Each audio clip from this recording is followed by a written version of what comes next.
আমরা এখানে তথাকথিত কোনো গণতান্ত্রিক আন্দোলন করতে আসি নাই। আমরা এখানে কোনো ইলেকশন করতে আসি নাই। আমরা এখানে নতুন কোনো রাজনৈতিক দল ঘোষণা করতে আসি নাই। আমরা এখানে কোনো রাজনৈতিক দলের লেজুর বৃত্তি করতেও আসি নাই। আমরা যারা এখানে হাজির হয়েছি একমাত্র আল্লাহ এবং তার রাসূলের মহব্বতে হাজির হয়েছি। আমরা যারা এখানে হাজির হয়েছি শুধুমাত্র এক আল্লাহ এবং তার রাসূলের প্রেমে হাজির হয়েছি। আমরা বাংলাদেশের মধ্যে খেয়াল করে দেখছি, অভ্যুত্থান হচ্ছে, সংবিধান সংস্কার হচ্ছে, নতুন রাজনৈতিক দল গঠন হচ্ছে, ইন্টারনাল অনেক মিটিং হচ্ছে, অনেক মিছিল হচ্ছে, পলিসি মেকিং হচ্ছে, এবং আমরা দেখছি নির্বাচনের প্রস্তুতি চলছে। কিন্তু 16 কোটি মুসলিম দেশের 16 কোটি মুসলিম জনতার এই বাংলার মাটিতে সাতেমে রাসূলদের বিচারের কোনো ব্যবস্থা গ্রহণ করা হচ্ছে না। তার মানে কি আমরা ধরে নিব যে সাতেমে রাসূল এই ইস্যুটি এবং মুরতাদ এই ইস্যুটি, ব্লাসফেমির এই ইস্যুটি আপনাদের কাছে রাজনীতি, অর্থনীতি, সংস্কৃতির চাইতে গৌণ বিষয়?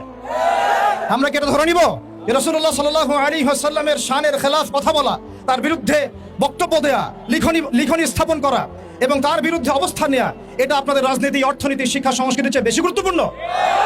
যদি এটা আপনারা প্রচার করতে চান এবং এটা প্রমাণ করতে চান, তাহলে বাংলার তাওহীদের জনতা কিন্তু চুপ করে বসে থাকবে না।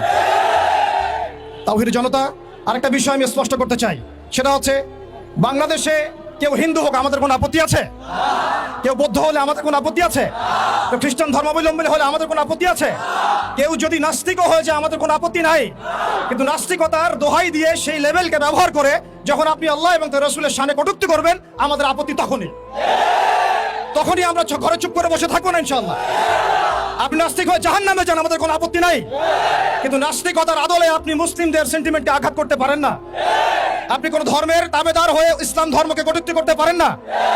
আপনি ইসলাম ধর্মের এবং তাওহীদি জনতার সেন্টিমেন্টে আঘাত করতে পারেন না।